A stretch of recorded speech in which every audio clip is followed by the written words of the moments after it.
네, 갈라디아서 24번째 하갈과 이스마엘에 대해서 오늘 함께 또 생각해보는 시간을 갖도록 하겠습니다. 지난주에 하갈과 이스마엘을 내쫓으라는 그 말씀 우리가 봤는데, 오늘 좀 거기에 좀 초점을 둬서 이 말씀을 좀 어떻게 이해해야 되는지 한번 생각해보는 시간을 갖겠습니다. 28절에서 30절까지 볼게요. 갈라디아서 4장 28절에서 30절.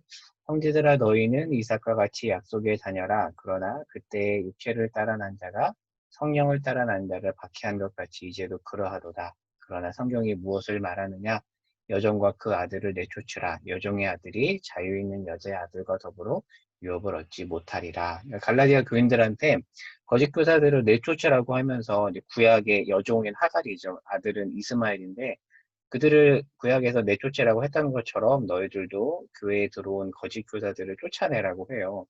쫓아내라는 말은 이해가 되는데 이제 이 사람들이 들어오고 이 사람들을 이렇게 배타적으로 대해도 되는가라는 어떤 그런 귀결로 갈 수 있기 때문에 좀 이 본문을 오늘 찬찬히 살펴보겠습니다. 네, 본체 복습입니다. 방금 말했던 것처럼 갈라디아 교회 안에는 거짓 교사들이 들어와서 복음을 훼손시켰죠. 예, 잘못된 가르침을 전했고 거기에 교인들이 넘어갔습니다. 그러면서 바울은 넘어가지 말라 하면서 이들을 내쫓으라고 얘기하죠. 근데 지난주 봤던 것처럼 교회 안의 문제는 이제 자를 문제와 고칠 문제인데 대부분 고칠 문제죠. 근데 이제 치명적인 문제 한해서는 사랑과 회복을 전제로 부득이 잘라내야 됩니다. 이런 차원에서 지금 하갈과 이스마엘을 내쫓으라라는 말을 하고 있는데, 근데 이 말씀은 이제 자칫 한 민족이나 사람을 완전히 배제하고 저주하는 식의 잘못된 적용을 낳기도 합니다. 근데 하갈과 이스마엘은 특별히 오늘날 아랍 민족의 조상이잖아요. 그러면 이 말씀에 따라서 그들은 구원 사역의 대상에 해당되지 않는가, 완전 배제해야 되는가, 근데 이런 식으로 해석이 될 수 있기 때문에 이 말씀은 여기 나온 것처럼 신구약 전체 문맥에서 무엇보다도 예수 그리스도라는 렌즈를 통해서 예수 렌즈로 바르게 해석을 해야 됩니다. 한 가지 예를 들면 유명한 거죠. 사실 루터가 유대인을 굉장히 싫어했다는 것은 잘 알려진 사실입니다. 근데 그 근거 구절이 요한복음 8장 44절이거든요. 여기서 보면 예수님이 너희, 여기서 말하는 너희는 문맥에서 예수를 거부한 유대인이에요. 이제 앞에 문맥에 나오거든요. 그들에게 너희는 너희 아비 마귀에서 났다. 살인자다. 진리에 서지 못한다라는 말씀이 있어요. 그래서 이 말씀을 가지고 유대인들을 경멸하는 어떤 이제 그런 식으로 결과가 나타날 수 있거든요. 근데 실제로 마틴 루터는 유대인을 경멸했는데 그 경멸하는 근거로 이 말씀을 들었습니다. 그래서 제가 이제 발췌해 올까 하다가 일부러 안 했는데 루터가 어떤 책에서 유대인을 향해서 쓴 말을 보면 굉장히 거칠어요. 사실 루터가 좀 말이 굉장히 거친 편입니다. 이런 식으로 뭐 얘기를 하는 거지. 야, 이 XX 뭐 좀 어떻게 저렇게 말하지 싶을 정도의 말들을 하는데 유대인을 향해서 그런 식으로 말을 해요. 물론 이제 그 중심에는 예수를 죽인 자라는 예수를 죽였던 사람에 대해서 비판하는 거긴 한데 굉장히 경멸합니다. 근데 이러한 어떤 유대인을 경멸하는 분위기가 루터가 살았던 독일의 그 역사 내내 흘러갑니다. 종교개혁이 이제 2000이 아니라 1517년 뭐 이쯤 어간에 일어나잖아요. 역사 내내 흘러가요. 근데 이게 무르익고 있고 쌓이고 쌓이면서 히틀러가 이 분위기에 편승을 해버립니다. 그래서 여러분들 잘 아시겠지만 히틀러가 유대인을 포함하여 600만 명인가를 학살하잖아요. 유대인을 굉장히 잔인하게 죽이는데 그 사실은 그 밑바탕에는 루터가 유대인들을 경멸했던 그리고 쭉쭉 이어왔던 어떤 유대인을 향한 잘못된 관점이 있습니다. 그게 나중에 잘못되게 이렇게 임계점에 이르러서 폭발했던 사건이 바로 히틀러가 유대인을 학살한 사건이거든요. 근데 사실 이 말씀을 제대로 이해하는 것은 굉장히 중요한 거죠. 그래서 요한복음에 보면 유대인을 사실 예수님은 전부 다 경멸하지 않아요. 문맥에서 보면 그 이면에 있는 사실 사단을 공격한 건데 자칫 어떤 그 사단을 빼고 어떤 사람을 미워하는 식의 오용으로 나올 수 있습니다. 근데 이제 하나 중요한 표현을 좀 볼게요. 이 당시 예수님의 유대인을 향한 표현은 배제와 공격을 당한 비주류의 언어입니다. 이 당시 사회에서 보면 예수님은 이제 비주류잖아요. 그쵸? 예수님과 제자들은 비주류고 이 당시 주류는 유대인들이었습니다. 사실 유대인들은 로마 사회에서 대접을 상당히 받고 자랐거든요. 그러니까 유대인들은 사실 주류예요. 그러니까 비주류가 주류를 향해서 이렇게 하는 말인데, 근데 이제 이러한 언어를 힘과 영향력을 가진 주류가 쓰면 폭력이 될 수 있다라는 거죠. 그러니까 비주류가 쓴 언어를 주류가 쓰면 폭력이 될 수 있는데, 이렇게 해서 생겨난 것이 이제 히틀러의 유대인 학살인 거예요. 사실 오늘날 기독교가 세력이 커졌죠. 근데 이제 기독교가 누군가를 향해 어떤 배제와 공격의 언어를 사용하면 그 자체가 의도하지 않게 폭력이 될 수 있습니다. 예를 들어서 한국에서 기독교가 역사가 얼마 되지 않고 막 0.1%밖에 되지 않았을 때 이런 언어를 쓴다면 뭐 이런 식의 잘못 오용이 덜 나타날 수 있겠는데, 지금은 사실 기독교가 굉장히 커지고 세속적인 힘도 좀 가지고 있잖아요. 그런데 어, 우리가 언어를 잘못 사용해 버리면 사실 폭력이 될 수 있다라는 거예요. 따라서 이제 오늘 본문에 하갈과 이스마엘을 내쫓으라는 구절을 제대로 이해해야 된다라는 거죠. 이 구절 역시 누군가를 예수 그리스도의 구속 사역에서 배제하는 오용의 근거가 될 수 있기 때문에 그렇습니다. 특별히 미로슬라 몰프라는 그 크로아티아 신학자의 배제와 포용이라는 책과 또 제가 2020년 9월 20일에 했던 9월 2일에 했던 수협의 설교문을 참고했는데요. 한번 관심 있으면 이 책을 한번 보셔도 좋을 것 같아요. 볼프는 크로아티아 사람인데요. 잘 아시겠지만 크로아티아는 유고 연방이었잖아요. 그래서 유고 연방이 종교 때문에 갈라지죠. 세르비아는 세르비아 종교, 동방 종교이고, 크로아티아는 카톨릭이고, 보스니아는 무슬림이고. 사실은 한 나라에서 서로 동고동락하고 같이 지냈던 사람이 종교 때문에 서로 막 배제하고 사람을 죽이고 이런 것을 미로스라 몰프는 눈앞에서 본 사람이에요. 과연 기독교가 그런 종교인가? 심지어 세르비아 종교나 카톨릭 사람들도 보스니아 사람들 향해서 그렇게 하는 모습을 보면서 이건 아닌데 어떻게 해야 되는가? 이제 그런 내용을 사실 담은 책이 바로 이 배제와 포옹이라는 책입니다.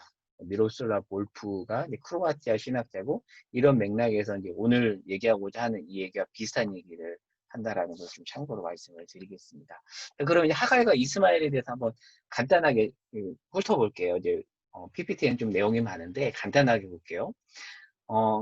잘 아시다시피 아브라함은 75세 때 하나님의 부름을 받고 수많은 민족을 주겠다, 너를 통해서 수많은 민족이 나오겠다는 약속을 받잖아요. 그런데 나이가 드는데도 불구하고 자녀가 생기지 않습니다. 그러다 75세의 약속을 받고 한 86세, 한 10년이 지나서, 근데 아브라함과 사례 입장에서는 이거 하나님께서 이루어주지 않을 것 같다는 생각을 하고 사례가 묘책을 찾아냅니다. 자기의 여종인 하갈을 통해서 그런 아들을 낳으면 되겠지라고 남편에게 제안하고 남편이 수락을 해요. 그래서 나온 아들이 이스마엘이죠. 이때가 바로 86세입니다. 그 이후에 16장에서 17장으로 넘어갈 때 13년의 공백기가 있습니다. 그러니까 하나님께서 13년 동안 침묵하시다가 13년 후에 나타나세요. 그리고 다시 한번 약속을 하시죠. 야, 인간적인 방법 말고 내가 약속이라는 방법으로 분명히 줄 거야. 기다려. 믿어라고 말씀을 하시죠. 그리고 이름을 아브람에서 아브라함으로, 사레에서 사라로 바뀝니다. 이때 나이가 아브라함이 100세고요. 사라가 90세예요. 사실 아이를 낳을 수 없는 그런 상황이잖아요. 근데 결국 이삭을 낳습니다. 그러니까 낳을 수 없는 상황에서 아들을 낳았으니 이삭은 육체를 따라 난 자식이라기보다는 하나님이 전적으로 주신 자녀죠. 75세 때 약속을 받고 100살 때 나왔으니까 25년이 지나서 나왔죠. 그리고 이스마엘 출생 후 14년이 지나서 드디어 이삭을 낳습니다. 낳았어요.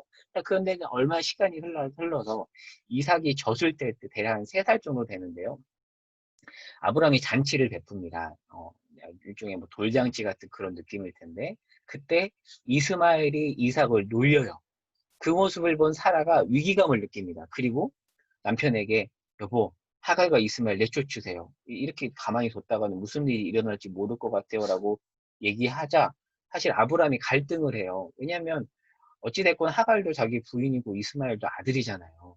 근데 이때 하나님께서 뭐라고 말씀하시냐면 창세기 21장 12절에 보면 아브라함아 사라 말을 들으라라고 말을 해요. 그래서 사실 아브라함도 조금 놀랬던 것 같아요. 그래서 아브라함이 어쩔 수 없이 걱정하는 마음을 안고 이제 하갈에게 떡과 물 한 가죽 부대를 주고 하갈과 이스마엘을 광야로 내보냅니다. 광야로 내보내요. 이게 이제 프리바이블 이미지에서 가져온 건데요. 이게 이제 사라고 이스마엘, 아브라함 좀 걱정하는 모습이 보이죠. 하갈과 이스마엘이 이렇게 광야로 이렇게 쫓김당하는 모습을 그린 이미지입니다. 당시 사회에 대한 좀 어떤 배경 이해를 가지고 다시 본문으로 돌아와 볼게요. 아브라함이 애굽에 내려가서 아내를 여동생으로 속이잖아요. 잘못된 행동인데 그만큼 이 당시는 치안이 좋지 않았기 때문에 이런 식으로 이렇게 속일 수밖에 없었다라는 거죠. 잘못된 행동이지만 이 당시 사회가 치안이 좋지 않다라는 좀 이해가 필요합니다. 이것을 또 알 수 있는 대목이 창세기 19장에 나오는데 그 아브라함의 조카인 롯이 나그네를 환대하잖아요. 근데 이런 치안이 좋지 않은 사회에서 나그네는 광야에서 목숨을 잃기가 매우 쉬웠다고 해요. 그래서 이 당시 사회에서는 모르는 사람에게 손대접하는 것을 부족의 명예요 의무로 생각을 했대요. 그래서 모르는 나그네가 오면 묻지도 따지지도 않고 최소 3일은 먹이고 재웠대요. 원수를 할지라. 근데 지금 이 전통이 이집트에 가면 그 유목민족인 들어보셨죠? 베두인이라고 들어봤잖아요. 베두인 종족에 남아 있고요. 저는 예전에 아이들하고 이집트 단기 선교를 가서 베두인들을 만났거든요. 근데 실제로 이 베두인 종족들에게 이런 경험을 저는 받은 적이 있어요. 그러니까 이게 유목 민족이다 보니까 이렇게 길거리에 돌아다니고 낯선 이들을 굉장히 환대하더라고요. 그러니까 이 당시 사회가 손대접 받은 나그네가 위험에 처하면 이게 손대접 베푼 자에게 수치가 되는 문화가 있었기 때문에 낯선 나그네를 환대하는 문화가 지금도 남아있고 이 당시는 굉장히 강했다고 해요. 자, 근데 지금 이런 사회에서 나그네가 광야에 가면 목숨을 잃기 쉬운 사회에서 하갈과 이스마엘이 가장도 없이 여자가 그리고 어린 아이가 광야에 나섭니다. 무엇을 의미할까요? 환대해주는 누군가가 나타나지 않으면 며칠 못 가서 죽을 수밖에 없는 그런 상황이라는 거죠. 이때 사실 아브라함의 기분은 창세기에 잘 표현이 되어 있는데 매우 근심했다라고 나옵니다. 이게 근심이 되겠죠. 어떡하지? 남자 없이 가장 없이 식량도 별로 없이 광야에 내보내면 얘네도 죽을 텐데 어쩌하지라는 고민을 정말 많이 했겠죠. 아사셀의 염소라고 해서 아시죠? 염소 중에 한 마리를 택해서 광야로 내보냅니다. 그러니까 광야로 내보낸다는 것은 죽는다는 거예요. 그러니까 같은 의미입니다. 누군가를 광야로 내보낸다. 동물을 광야로 내보낸다는 것은 먹을 게 없는 곳이기 때문에 며칠 못 가서 죽습니다. 죽어요. 그래서 이 당시에 광야에서 누군가의 도움이 없이 3일을 버티는 것은 불가능했대요. 불가능했다고 합니다. 그러니까 사라가 하갈과 이스마엘을 광야로 내보내라고 한 것은 사실 완곡하게 표현한 거지만 걔네들 죽이십시오라고 했던 말과 똑같다라는 거죠. 어찌 보면 좀 사라가 좀 잔인한 면이 있었던 것 같아요. 그렇죠. 자, 이게 방금 말씀드렸던 아사셀의 염소 이렇게 한 마리를 광야로 내보냈는데 이렇게 염소가 광야에 가면 며칠 못 버티고 죽는 거예요. 그러니까 광야로 보냈다는 것은 죽였다라는 것과 똑같은 말입니다. 방불한 표현입니다. 그래서 아까 말씀드린 것처럼 누군가가 광야에서 3일을 버티면 그것은 신의 도움 때문이라고 이 당시 사람들이 생각을 했대요. 근데 참 신기한 게 이스라엘 백성들은 광야에서 몇 년을 버티죠? 40년을 버팁니다. 하나님의 은혜죠. 하나님의 은혜입니다. 다시 이제 이스마엘과 하갈로 돌아올게요. 하갈과 이스마엘이 광야로 갔어요. 관광을 합니다. 그리고 그나마 가지고 온 아브라함이 챙겨준 식량과 물이 다 떨어졌어요. 죽을 일만 남은 거죠. 누군가의 손대접도 없습니다. 자, 근데 이때 창세기 21장 17절에 보면 하갈과 이스마엘에게 하나님이 직접 찾아오세요. 그리고 약속을 해주시고 도와주십니다. 우리가 볼 때는 하갈과 이스마엘을 하나님이 외면하실 것 같은데 하나님이 찾아오셔서 이들을 도우시고 그렇게 도와서 기사회생한 이 이스마엘은 나중에 아내를 얻고 후손들까지 얻습니다.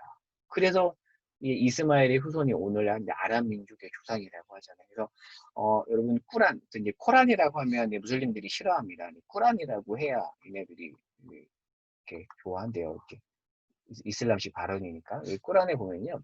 아랍인들은 자신들이 이스마엘의 자손이라고 믿고 있고 무슬림 전설에 따르면 아브라함과 이스마엘이 신성한 도시 메카, 지금 그 사우디아라비아에 있는 그 메카에 카바 신전을 세웠다고 기록이 되어 있대요. 꾸란은 이삭이 아닌 이스마엘이 아브라함의 총애를 받는 아들이며 제물로 바쳐질 뻔한 아들이라고 얘기를 한대요. 성경에는 이삭이라고 되어 있는데 꾸란에는 그렇게 있다는 거죠. 그만큼 이 무슬림 사람들에게 아랍인들에게 이스마엘은 굉장한 존재라는 거죠. 그러니까 우리 입장에서는 그런 생각이 들 수 있죠.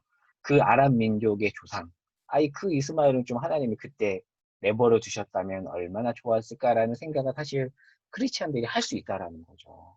제가 이 부분을 표현했죠. 왜 하필 하나님이 이스마엘을 보호해 주셨는가? 갈라디아서 말씀처럼 내쫓는 게 마땅한데, 그래서 어떤 사람들은 이스마엘의 자손이 큰 민족을 이룬 것이 불만일 수도 있습니다. 그런데 성경이 그런 관점을 지지할까라고 하는 거죠. 어, 이런 어떤 한 민족에 대해서 배타적으로 대하는 어떤 그런 관점을 성경이 과연 지지할까라고 하는 겁니다. 자, 아니라는 얘기를 좀 신약 성경을 근거로 한번 이야기를 해볼게요. 골로새서에 가면 사도 바울이 골로새 교인들을 향해서 이렇게 말합니다. 외인들. 여기서 말한 외인은 교회 밖 사람이거든요. 교회 밖 사람들에게 대해서는 어떻게 행하라고 하냐면 지혜로 행하여 너희 말을 항상 은혜 가운데서 소금으로 맛을 냄과 같이라고 이야기합니다. 그러니까 사실 오늘날 우리 한국 크리스천들에게 해당이 되는 말이죠. 여러분, 안 믿는 신자들, 안 믿는 불신자들, 이렇게 중복되는 표현이지만 불신자들, 일반인들을 향해서 지혜롭게 행하고 그들에게 말을 할 때 소금으로 맛을 냄과 같이 하라, 이렇게 적용할 수 있겠죠. 그렇게 말을 해요.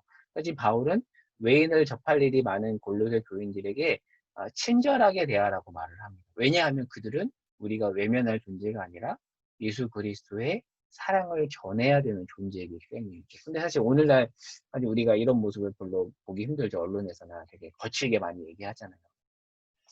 성경의 핵심 키워드가 창조 타락 구속입니다. 창조 타락 구속 많이 들어보셨죠? 개혁주의 기독교 세계관의 키워드인데요. 이 세 가지 키워드로 무슬림을 한번 바라볼게요. 무슬림은 하나님께서 태초에 만드신 창조된 존재들입니다. 이들 역시 하나님의 형상입니다. 그러나 타락, 죄가 들어왔죠.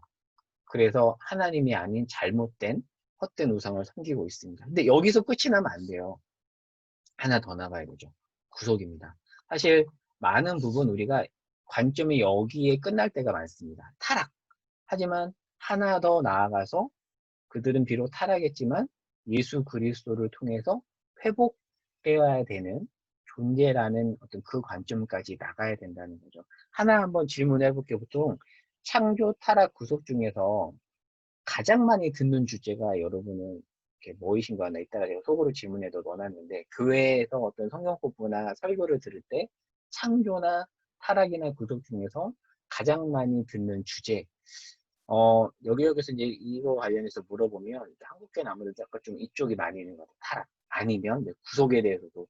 그래서 남북교회는 좀 구속을 많이 얘기하는 것 같아요. 근데 대부분 타락, 죄, 이 부분을 사실 많이 강조하잖아요. 근데 강조해야 되지만 여기만 머물면 안 되고 하나 더 구속의 관점까지 가져가야 된다는 거죠. 즉, 무슬림 역시 이 관점에서만 머물면 안 되고 여기까지 가야 됩니다. 저는 사실 되게 예민한 주제인데요. 동성애도 마찬가지로 생각해요.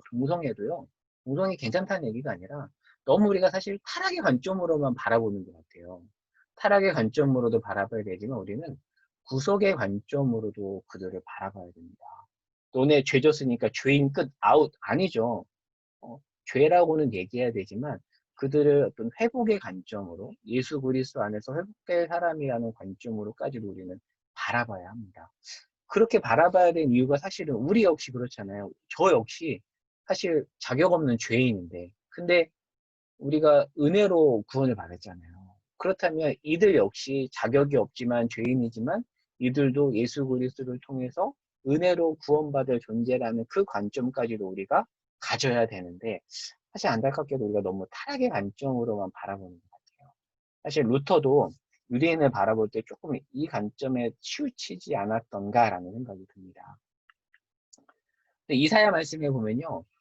간단하게만 볼게요. 모압 족속에 관한 예언이 나오거든요. 근데 이 모압은 이스라엘과 형제 국가였는데 열왕기 하에 보면 바벨론 편에서 유다로 공격하기도 했고요. 그리고 예레미야서에 보면 유다가 망할 때 조롱을 하기도 했습니다. 그러니까 사실 이스라엘 입장에서는 진짜 나쁜 거죠. 약간 배신자인 거죠. 근데 이 모압을 향한 이사야서 예언에 보면 가련하다라는 표현이 나옵니다. 그러니까 이사야 선지자 입장에서는 이사야 선지자는 이스라엘 사람이잖아요.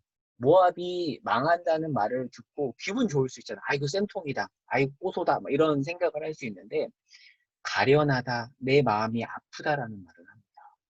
그러니까 심판은 선언하지만 심판을 선언할 때 그 밑바탕에는 마음은 어떤 마음이라고? 애통함이라는 거죠.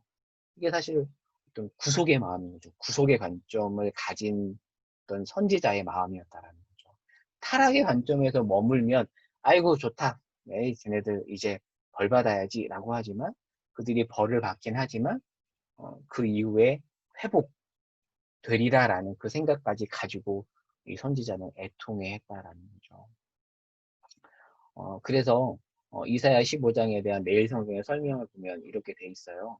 하나님의 사람은 악한 사람이 멸망하더라도 재앙을 겪는 그를 보며 마음 아파합니다. 저는 우리 크리스찬들이 이 관점을 좀 회복해야 되는 게 아닌가. 저 역시 마찬가지 이 마음이 사실 없거든요. 또 사실 미운 사람들이 있잖아요. 그들이 뭔가 좀 잘 안 되기를 바라는 마음이 우리에겐 있을 수 있지만 그 마음은 사실 예수님의 마음이 아니라는 거죠. 그래서 늘 기도해야 되는 것은 하나님 내 마음 말고 좀 내 안에 예수님의 마음이 부어지기를 그것을 끊임없이 기도해야 되는 것 같아요. 그러니까 하나님은 심판을 선언하면서도 애통해하고 돌아오기를 바라시면서 심판하시죠. 그러니까 심판하실 때 아이고 꼬소다 이런 마음으로 심판하시는 것이 아니라 마음 아파하면서 애통해하면서 어떻게든 그들이 돌아오기를 바라면서 심판하신다는 거죠. 그렇다면 우리도 어떻게 해야 되겠는가? 예수님처럼 그런 마음을 가져야겠다는 거죠. 에베소서에서도 우리의 위치를 정확하게 얘기하는데요. 이렇게 말을 합니다. 사실 에베소서는요, 대부분의 서신서는 특정한 어떤 교인을 향해서 쓴 편지인데, 에베소서는 에베소 교인을 향해 쓴 편지이긴 하지만, 보편 교회를 향해 쓴 편지이기도 합니다. 그래서 에베소서는 어떤 수신자가 특정한 수신자에 한정되지 않습니다. 좀 굉장히 넓은 편지예요. 그 에베소서에서 이렇게 말합니다. 너희는 원래 그리스도 밖에 있었다라고 얘기해요. 그렇죠. 이방인들도 그렇고 우리도 그렇잖아요. 원래 우리가 그리스도 밖에 있었잖아요. 우리가 유대인도 아니잖아요. 그리고 약속의 언약들에 대해서 외인이었는데 그러나 그리스도 예수 안에서 그리스도의 피로 가까워졌죠. 그러니까 사실 우리가 아랍 민족에 대해서 부정적 감정을 갖고 있다라면 성경은 우리에게 이렇게 지적하는 거죠. 너희 역시 원래 그리스도 밖에 있었잖아. 그런데 그리스도 예수 안에서 그리스도 피로 가까워졌잖아. 그러니 너희도 그들을 향해서 그런 마음을 가져야 되지 않겠니? 그렇게 우리가 생각해 볼 수 있다. 그래서 우리가 정말 가져야 될 중요한 관점은 그리스도 예수 안에서라는 거죠. 이렇게 본다면 우리가 외면하고 싶은 이스마엘은 우리의 옛 모습이고 이스마엘은 그리스도 밖에 있던 모든 자의 상징이며 버림받은 자의 상징인데 이들에게 예수가 오셨다는 거죠. 그래서 우리가 가져야 될 것은 결국 예수의 관점이라는 거죠. 이사야 말씀에 보면 참 재미있는 게 있더라고요. 이 말씀에 보면 애굽에 관한 예언이 있는데 이렇게 얘기해요. 애굽은 멸망할 거다라고 말하지 않고 만군의 여호와를 가리켜 맹세하는 5성읍이 있을 것이며 그 중 하나를 멸망의 성읍이, 그러니까 멸망의 성읍은 이게 문맥상 해석을 잘해야 되는데 어, 이 당시 이집트의 중심지인 헬리오폴리스를 가리키는 말이에요. 그냥 각주에 이렇게 표현되어 있거든요. 그러니까 이집트에 있는 애굽의 그 헬리오폴리스가 결국에는 하나님의 날에는 만군의 여호와를 경배하는 성읍이 될 것이라는 예언이 있어요. 애굽이. 그러니까 애굽은 망한다라고 하지 않고 그들이 회복돼서 하나님을 하나님으로 예배할 것이다라고 이사야 선지자가 예언을 하거든요. 근데 정말 이 예언이 이루어졌을까? 제가 예전에 저를 양육해 주셨던 간사님이 이집트 선교사님으로 오래 계셨는데 선교사님이 이집트 나가시면서 이 말씀을 가지고 설교했던 게 전 아직도 기억이 나거든요. 하나님께서 애굽 땅에 하나님의 예배당을 세울 것이라는 이 약속의 말씀을 가지고 갑니다라고 했는데 실제 이 말씀이 있는데 이 말씀이 과연 성취되었을까라는 거. 근데 실제로 성취가 됩니다. 사도행전 2장에 가면 오순절 다락방 사건에 보면 애굽이 언급이 돼요. 애굽. 그리고 아라비아인들이 언급이 됩니다. 이들의 입술에서 하나님의 큰 일을 말하는 일이 실제로 오순절 다락방 사건에서 일어난 겁니다. 그러니까 애굽 하갈이 애굽 사람이죠. 아라비아, 이스마엘의 후손들이잖아요. 그들이 예수 그리스도 안에서 하나님의 큰 일을 말하는 놀라운 일이 바로 예수님의 승천 이후에 일어난다라는 거죠. 하나님을 예배하는 사람 중에 애굽인이 있습니다. 예수의 관점으로 보면 이들은 외인이었지만 은혜로 구속받은 구속받을 이들이라는 거죠. 정리해 보겠습니다. 실제로 많은 선교사님들이 이런 마음으로 무슬림 지역에서 힘겹게 사역을 해요. 그러니까 이건 단순히 뭐 우리나라에 이슬람이 들어와도 된다, 뭐 그런 정책을 펴도 된다, 뭐 이런 얘기가 아니라 그런 것은 뭐 이제 그들이 할 내용이고 우리가 가져야 될 것은 그것과 상관없이 그들을 예수의 마음으로 바라봐야 된다는 거죠. 그런 마음으로 실제로 굉장히 많은 선교사님들이 지금도 정말 힘든 이 무슬림 지역에서 사역을 하고 계시잖아요. 사실 우리가 그렇게 무슬림 지역에 가서 살아야 되는 건 아니지만 우리는 하나님께서 이 한국이라는 자리로 부르셔서 살아가고 있잖아요. 하지만 동일한 마음으로 살아갈 수 있다는 거죠. 동일한 마음으로. 내가 적으로 규정하고 내가 마음속에 앙심을 품고 있는 그들을 지금 이 선교사님들이 무슬림을 바라보는 그 마음으로 우리가 바라보며 지금 서 있는 곳에서 살아야 된다는 거. 근데 말은 제가 이렇게 하지만 사실 현실적으로 되게 어려운 일이죠. 그래서 완벽하게 이렇게 해야 된다는 것이 아니라 우리가 해야 될 것은 끊임없이 예수의 마음이 부어지기를 기도해야 되는 것 같아요. 저도 아침에 묵상할 때마다 많이 하는 기도 중에 이거예요. 하나님, 오늘 내가 누구를 만나고 누구와 뭘 하고 할 텐데 그때마다 예수의 마음이 제게 부어질 수 있도록 도와주십시오. 제 생각, 제 감정으로 대하지 않게 하시고 예수의 마음으로 그 예수의 마음도 외부에서 오는 거잖아요. 하나님이 주셔야 되는 거잖아요. 그 주시는 마음으로 대할 수 있도록 도와주십시오라는 기도를 하는데 오늘 우리가 그것을 위해서 같이 기도했으면 좋겠어요. 그 마음이 우리가 언제 부어지고 또 우리 공동체 새가정부와 또 우리 교회에 부어지기를 기도하면 좋겠습니다. 네, 마지막 컷이에요. 우리는 이스마엘의 자리에 있다가 은혜로 하나님의 자녀된 신분을 얻었습니다. 정말 은혜이죠.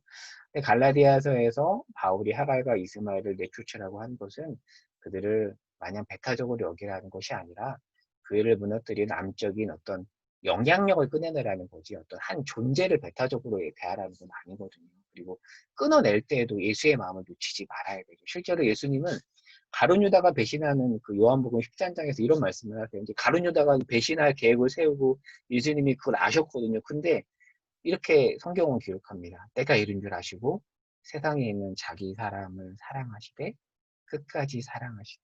제가 오늘 고린도후서 매일 성경으로 고린도후서 1장 말씀 묵상했는데요. 사도 바울이 계속 오해를 받아요. 정말 오해를 많이 받습니다. 근데 끊임없이 바울은 하나님의 마음, 예수의 마음을 놓치지 않으려고 정말 애를 썼더라고요. 제가 볼 때는 포기하고 싶었을 것 같아요. 너무 속상하고 막 짜증도 나고 자기를 자꾸 공격하고 바울 이상한 애야, 뭐 말도 못해, 뭐 어눌해, 거짓 사도야, 막 이렇게 막 모함하는 사람들이 있었고 거기에 고린도 교인들이 넘어갔거든요. 그러면 저 같으면 고린도 교회 사람들 안 보고 싶었을 것 같아요. 근데 어떻게든 바울은 또 그들을 향해서 가려고 하고 그들을 대할 때 하나님의 마음을 달라고 기도하는 모습을 보면서 아침에 저도 이제 그런 기도를 하고 교회를 갔는데요. 어, 정말 이거는 우리의 힘으로 할 수 없는 것 같아요. 하나님이 우리에게 마음을 주셔야 할 수 있는 것 같습니다. 마지막입니다. 우리에게 이스마엘은 누구일까? 애굽은 누구일까? 이스마엘에게 적극적으로 찾아가신 하나님, 모압에게 심판을 내렸지만 그들이 실제 심판을 당할 때 마음 아파하신 하나님, 멸망의 대상인 애굽인을 하나님을 예배하는 자리에 세우신 그 하나님의 마음이 우리에게 있기를 기도합니다. 오늘 나눔 주제 두 가지예요. 창조 타락 구속 중에서 내가 놓치고 있었던 소홀하게 여긴 관점이 있었다면 한번 나눠보시면 좋을 것 같고요. 두 번째는 나에게 모압과 이스마엘은 누구인지 그들을 향해 어떤 마음을 가지는 것이 예수님의 마음인지 사실 현실적으로 제가 매우 곱하기 한 100을 해볼까요? 곱하기 100. 매우 어려운 적용이지만 마음을 모아서 함께 적용해보고 기도했으면 좋겠습니다. 네, 제가 기도하고 속으로 나눔하도록 할게요. 기도할게요. 하나님, 우리는 약속 밖에 있었던 외인들이었습니다. 아무 자격 없는 자들입니다. 우리의 실존을 바라보면, 실제 모습을 보면 선한 게 하나도 없습니다. 그런 우리를 은혜로 구원해 주신 예수님, 하나님 감사합니다. 하나님이 우리를 그렇게 대하셨듯이 우리도 다른 사람을 향해서 그런 마음을 갖도록 하여 주시옵소서. 하나님, 우리에게 우리 공동체에 또 한국 교회 바로 이 예수 그리스도의 마음이 부어지기를 기도합니다. 부어주시옵소서. 그 마음으로 오늘도 누군가를 대하게 하시고 우리가 만나는 사람들을 대할 수 있도록 도와주시옵소서. 우리 힘으로 되지 않습니다. 하나님 도와주십시오. 예수님의 이름으로 기도합니다. 아멘. 네, 마칠게요. 네, 속으로 불어 넘어가도록 하겠습니다.